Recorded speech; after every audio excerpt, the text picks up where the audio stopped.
'uqdatam min lisani yafqahu qawli. Qala ta'ala fi kitabil aziz, a'udzu billahi minasyaitonir rajim. Bismillahirrahmanirrahim.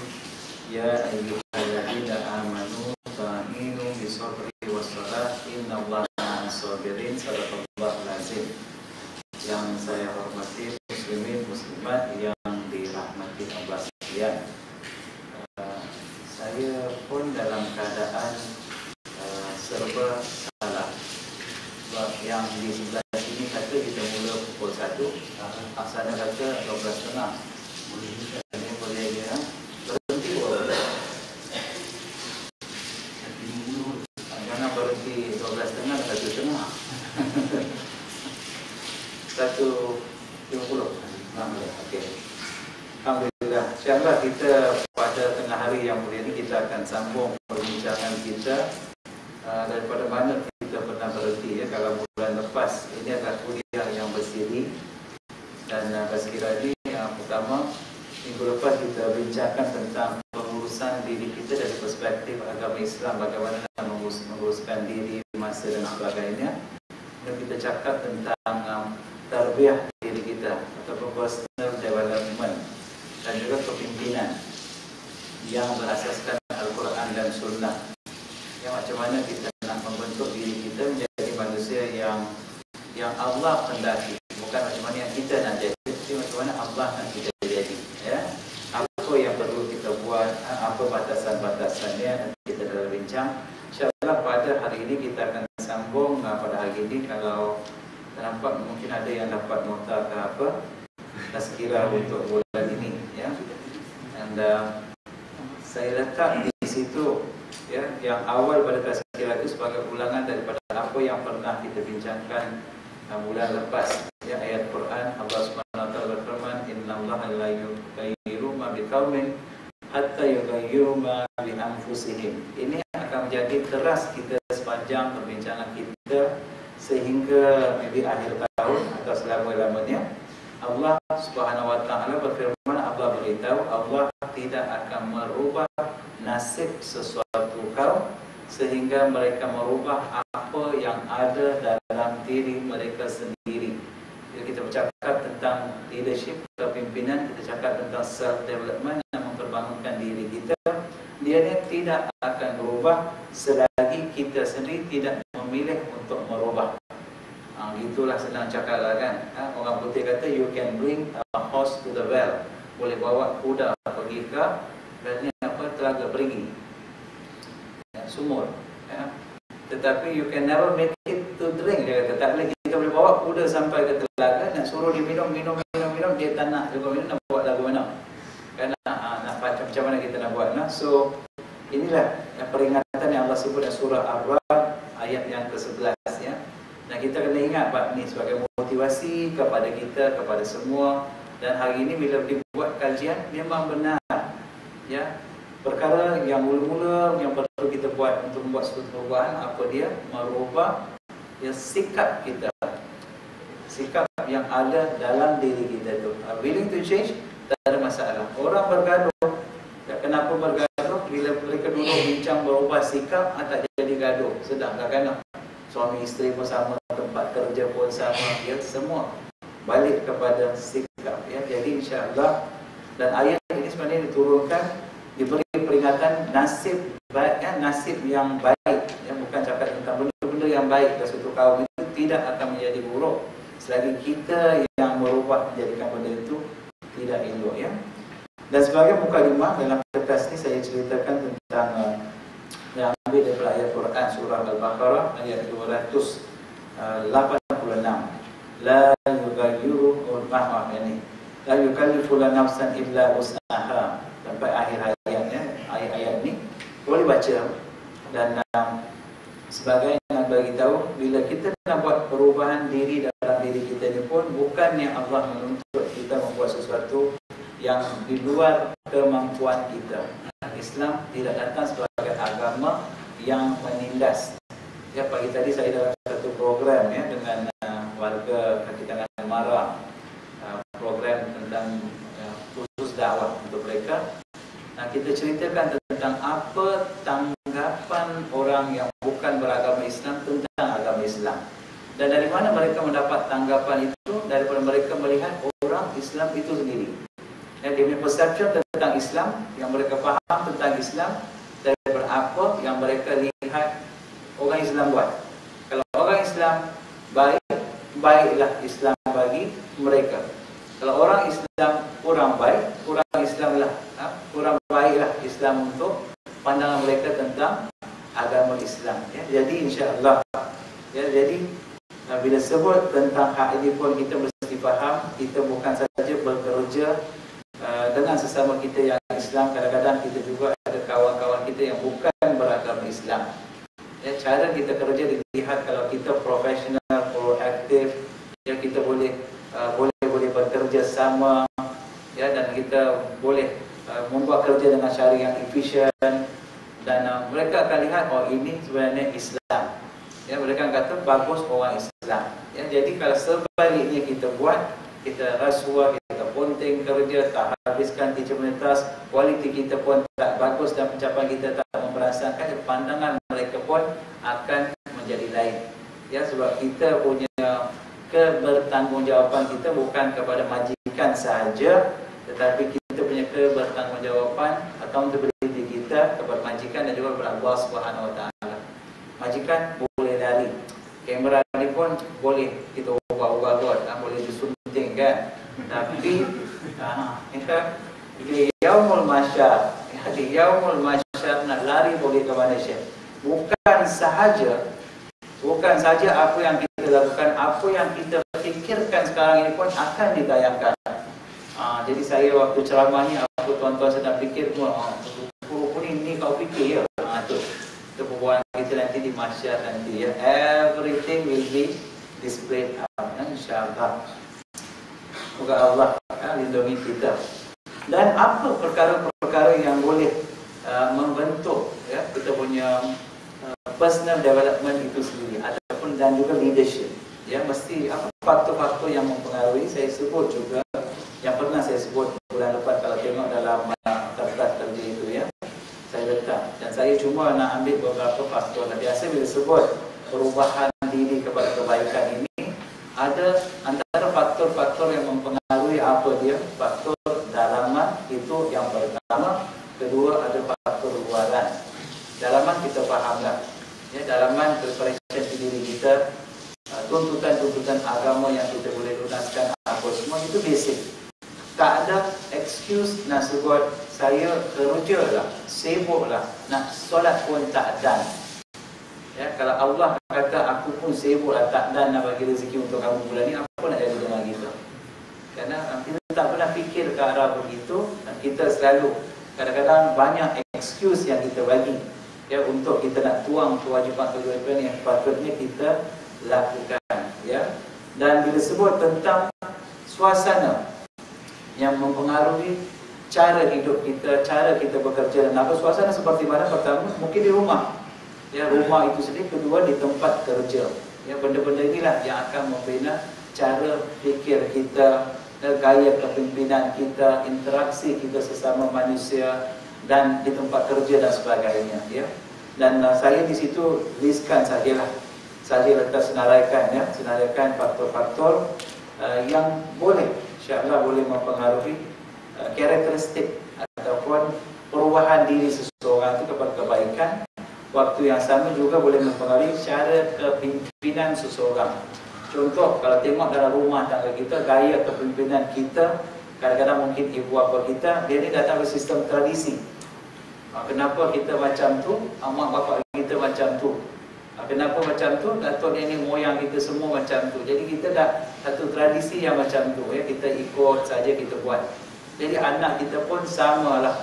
Minta maaf lah saya sebut bagi setengah parents, silakan ibu bapa, ya, bila ada masa kita solat, dia pun pesan ke anak, kalau ada masa solat, anak selalu dah ada masa. Mak bapak tak apa, kadang-kadang ada masa. Dia pembentukan dah macam tu dah. Ya, pembentukan dah macam tu. Nampak macam solat, it's not so very important, although it is important. Apa dia? Solat.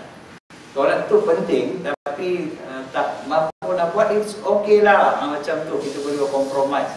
Tak ada set solat itu menentu kehidupan kita. Dunia akhirat tak pernah letak set satu paradigm macam tu, tak pernah lagi. Ya, kita solat, contoh orang kita nak appointment ke mana? Yalah, kita selalu appointment ke sana sini. Salah ke kalau nak buat appointment di masjid? Kadang-kadang orang dia boleh saya jumpa kat 2 o'clock. Boleh jumpa kat mana? Masjid negara. Kenapa? Saya boleh sampai awal, saya boleh solat, saya boleh tunggu. Ya, atau kalau saya yang lambat, kawan yang tunggu tu dia boleh solat awal dalam. Dia boleh solat dan kita boleh bincang apa lepas tu. Ya, kalau saya nak buat di tempat yang lain, ialah kadang-kadang ya sakit jiwa juga dibuatkan, tempat-tempat yang makan apa semua kadang surau tak disediakan, kemudahan tak ada. Kita nak bekerja masa, nak balik ke tempat kerja, kadang-kadang boleh terlupa. Kerana dalam kesibukan boleh terlupa, bukan sengaja lupa, buat lupa, memang terlupa. Sibukkan macam tu lah kan. Kalau tempat itu dah sediakan, macam mana kita nak sediakan? Kita sendiri boleh sediakan macam tu. Kita boleh memilih. Ya, kita boleh memilih ya, perkara-perkara begini, tapi kita sendiri kita tak nak memilih benda-benda yang memudahkan diri kita dan juga agama kita. Ya.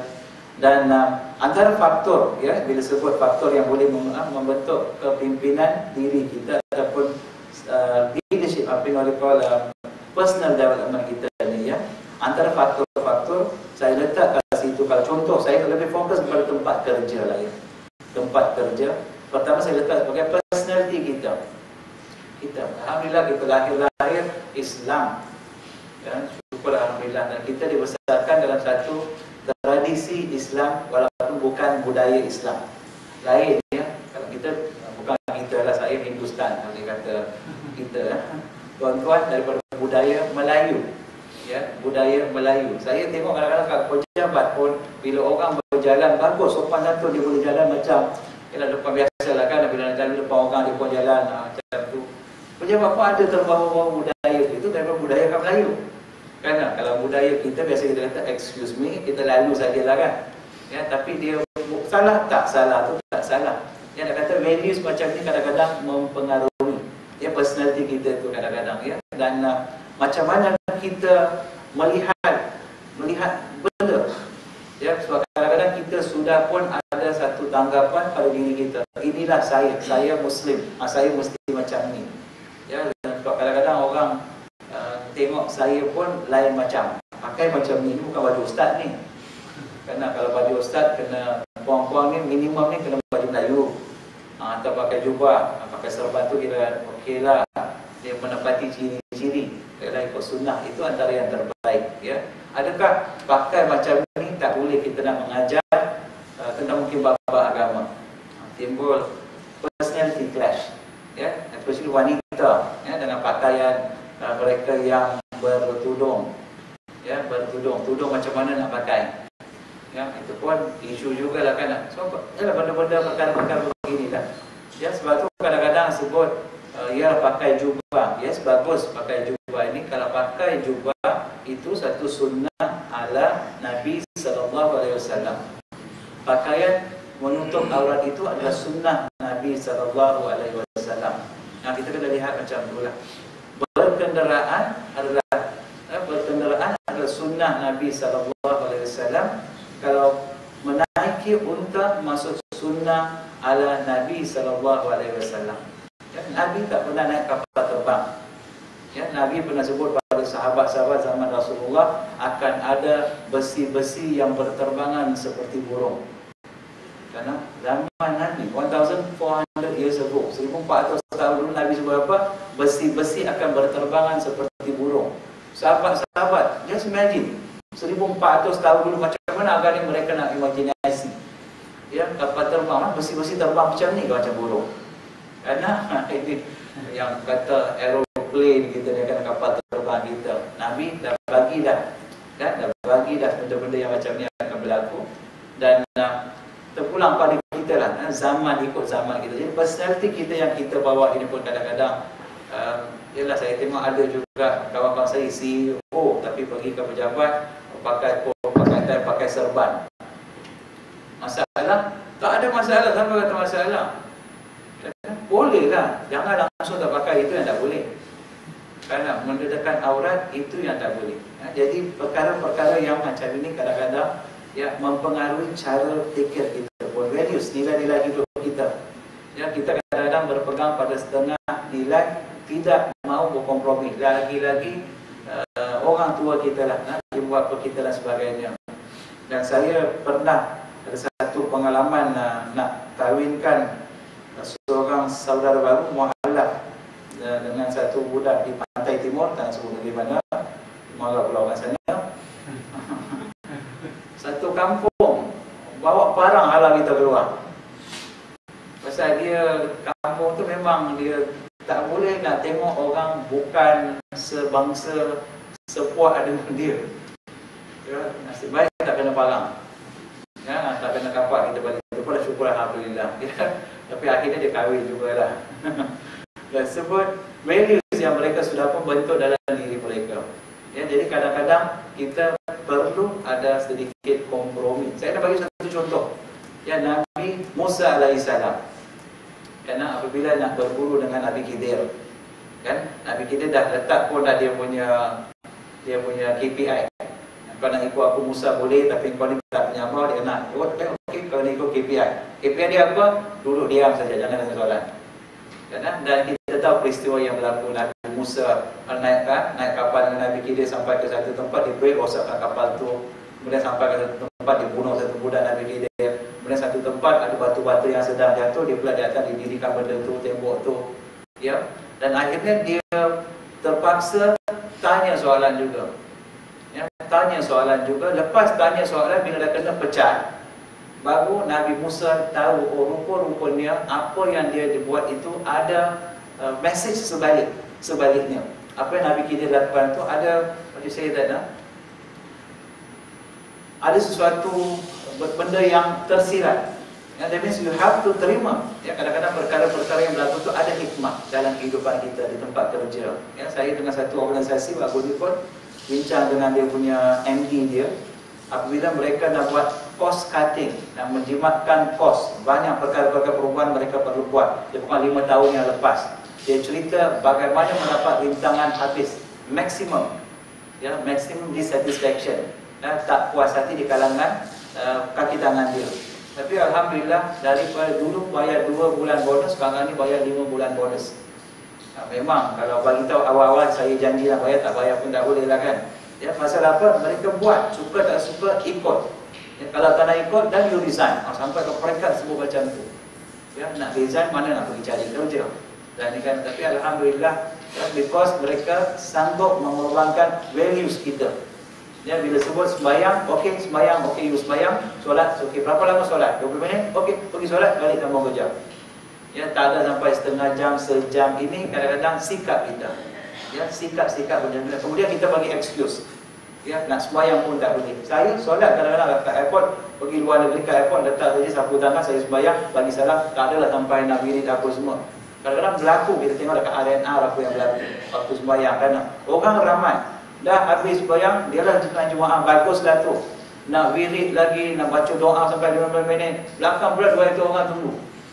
Ya, cukuplah sekadar kita bagi salam, cakaplah kan, doa lah 15 saat pun cukup, 10 saat pun cukup, seminit pun cukup. Bagi peluang untuk orang lain supaya lebih awal, lebih after daripada kita doa sampai 1 jam. Kerana sometimes change of values, cara kita melihat perkara-perkara begini. Tapi sebab kita sudah berpegang dengan nilai-nilai macam itu sepanjang dulu tu kita buat, dan kita punya ibu ayah kita buat, jadi kita pun sambung saja. Kalau tak buat, tak sah. Ya, dan luat mos kalau kat tempat-tempat kerja dan sebagainya, ya. Dan saya just want to skip yang itulah, ya, sebab saya nak lompat kepada satu lagi perkara yang mungkin berkaitan, macam mana kita boleh kaitkan perkara ini di tempat kerja kita. Bila sebut tentang kepimpinan, saya ambil daripada Quran, ayat Quran surah Al-Ahzab ayat yang ke-21. Wa a'udzubillahi minasyaitonirrajim. Laqad kana lakum fi rasulillahi uswatun hasanah, sampai akhir ayat ni. Ya, Allah Subhanahu wa taala berfirman, disebut tentang nak bawa perubahan, nak bawa nilai-nilai ini kepimpinan dalam diri kita. Allah sebut kepada kita, aku sudah pun letakkan ciri-ciri ikutan yang terbaik pada siapa? Pada diri Nabi Muhammad sallallahu alaihi wasallam. Saya ingat lagi Bulan lepas saya sebut tentang 4 perkara yang telah menjadikan Rasulullah manusia yang terhebat di atas muka bumi.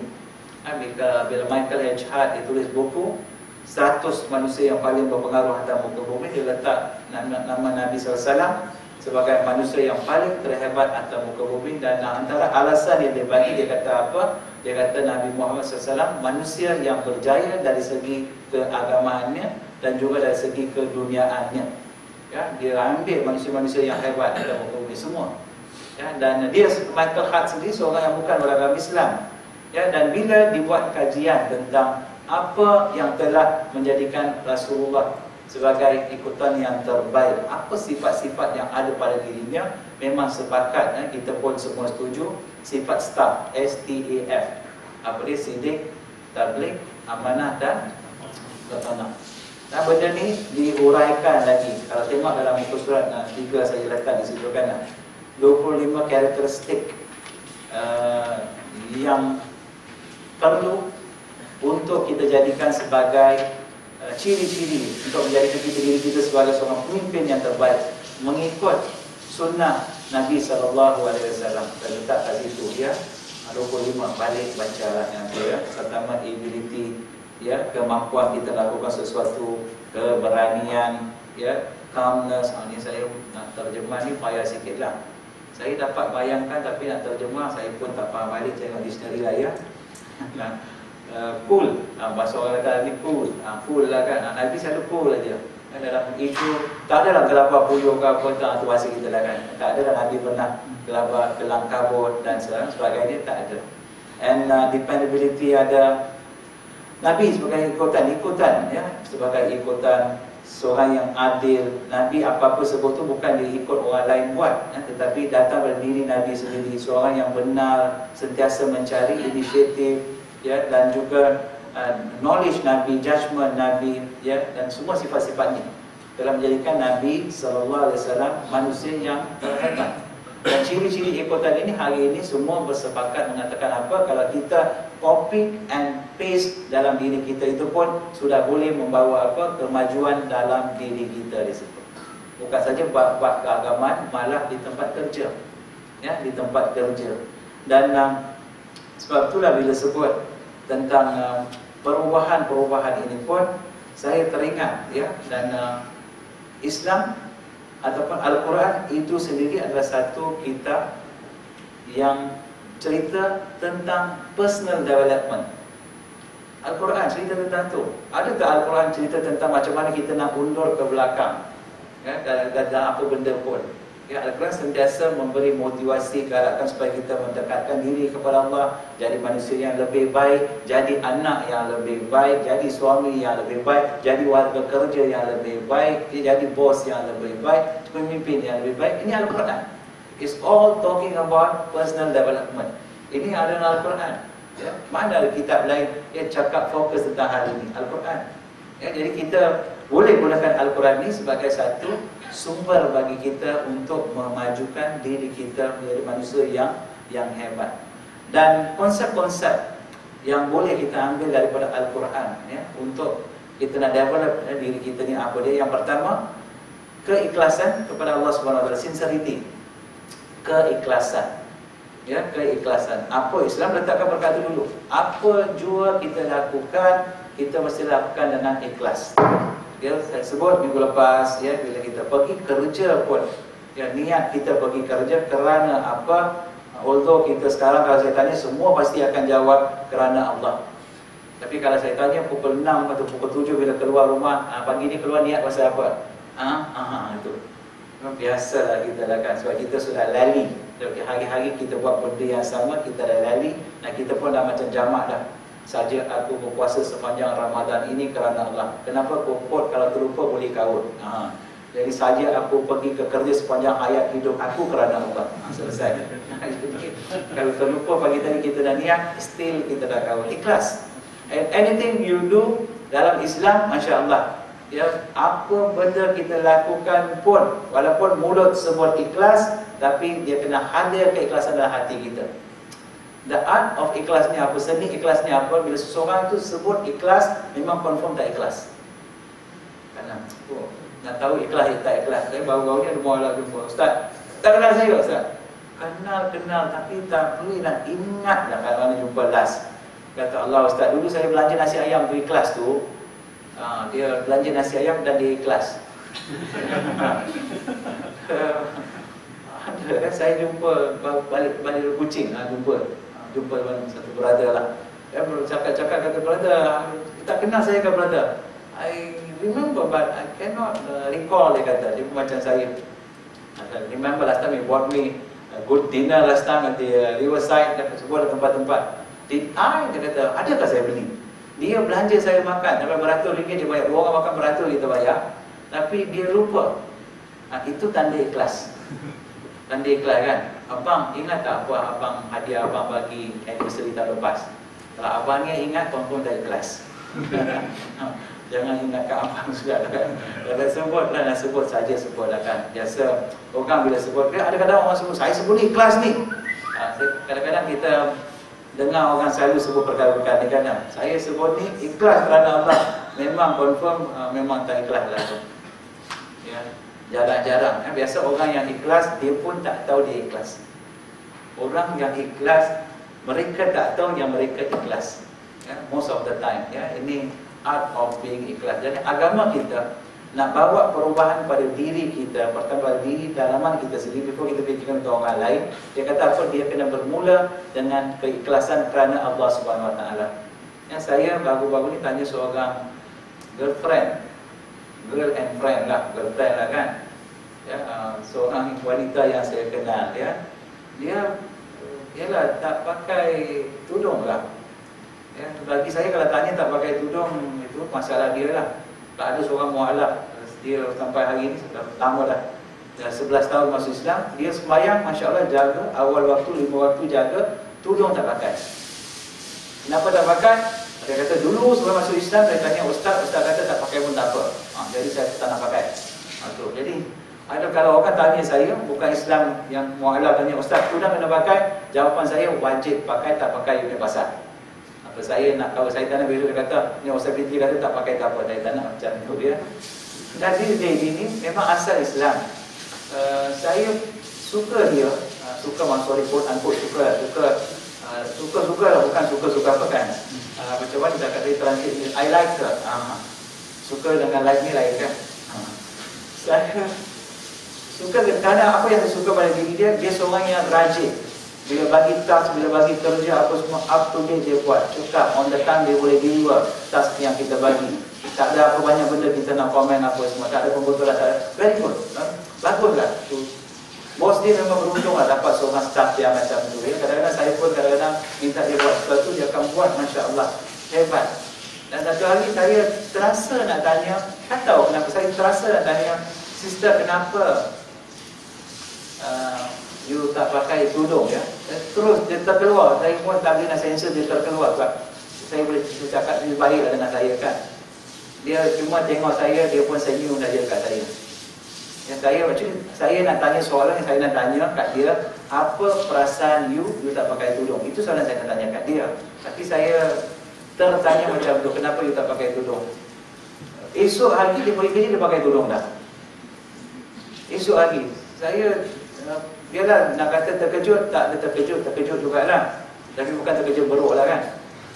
But dia pakai tudung ni pasal saya tanya ke, atau kerana Allah dia pakai tudung? Kerana but she came and told me, saya memang lama nak pakai tudung, but I don't know how to start, dia kata. I don't know macam mana, bila masa the right point. Belum lagi jumpa. Bila saya tertanya macam ni, terasa apa, saya rasa guilty, saya pun rasa serba salah sebab cara saya tanya tu memang tak kurang adab lah. Because I rasa saya ada hak untuk tanya, because she is not like a friend but like a sister to me. Atas hak itu saya tanya kat dia ya. Dan ini perubahan-perubahan macam ni boleh berlaku. Tapi walaupun apa sebab juga kita buat perkara-perkara begini, kita kena lakukan kerana Allah Subhanahu Wa Taala. Itu kena buat, ya. Menjadi seorang anak yang soleh kerana Allah. And when we are working, kaitan kat tempat kerja kita, walaupun kadang-kadang supervisor kita tak ada, CCTV tak ada dan apa pun tak ada orang monitor kita, tapi kita kerja seolah-olah semacam Allah sedang melihat kita. Memang Allah melihat kita pun, ya, seolah-olah bos kita sedang ada depan kita dan sedang melihat kita. Itulah cara kita kerja. Ini KPI dalam Islam. Ya, sebab kita Allahu Akbar diajar macam mana. Ya, bila Sayyidina Ali ditanya macam mana kita nak khusyuk dalam sembahyang, apa dia sebut? Kita sembah Allah seolah-olah kita nampak Allah di hadapan kita. Boleh nampak? Memang tak nampak, tapi kita yakin Allah sedang melihat kita. Bulan puasa kenapa tak makan? Kan boleh makan, duduk belakang curtain kita makan. Boleh makan? Boleh. Peluang ada, duduk bawah meja ni boleh makan? Boleh makan. Peluang ada untuk makan. Kenapa tak makan? Walaupun tak ada siapa yang melihat, kita begitu yakin Allah sedang melihat, Allah sedang melihat kita. Tapi kita lupa waktu kita kerja, Allah SWT sedang melihat kita. Bos tak ada, bukan sini lah tempat kali dulu kan. Saya pernah kerja macam tu kan. Bos tadi pun kata, Fitri, I'm on MC today. Alhamdulillah, dalam hati semua macam tu. Dulu lah kan. Bagi tahu dekat kawan-kawan, bos tak ada hari ni, MC ya. Oh, semua bertepuk kita. Punya seronok bos tak ada. Pasal apa? Boleh pergi keluar lunch awal, boleh shopping, balik lambat. Yang pasal apa? Bos tak ada. Lupa Allah sedang melihat kita. Ya, inna solati wa nusuki wa mahyaya wa mamati. Tadi sebut Allahu Akbar, sebut kan? Solat aku, hidup aku, ibadah aku, semua kerana Allah. Penting kerja pun kerana Allah lah tu. Ya, menipulah kan? Menipulah kan? Banyak berlaku perkara-perkara macam ini di tempat-tempat kerja. Kita nampak seolah-olah it's a small matter, tapi Nabi SAW sebut kepada kita, ya, sesuatu yang kita ambil bukan hak kita, dijadikan bahan makanan, ya, dengan perkataan benda-benda yang haram. Anything yang bukan kita earn, ya, perkara-perkara yang bukan kita usahakan dengan tangan kita sendiri, bukan daripada sumber hasil kita, yang kita ambil adalah sumber yang haram. Yang kita makan, bukan saja kita makan, bagi isteri kita, anak kita makan, dan daging yang tumbuh daripada itu, Nabi sebut hanya layak untuk jadi bahan bakar dalam neraka. Nabi sebut. Kita terlupalah kan, kita bagi kita haram ni apa? Babi haram, haram. Dan nombor ekor haram. Hak lain dan hantam saja. Kan? So this is our mindset kita ni, kita kena ubah. Ya, kalau kita boleh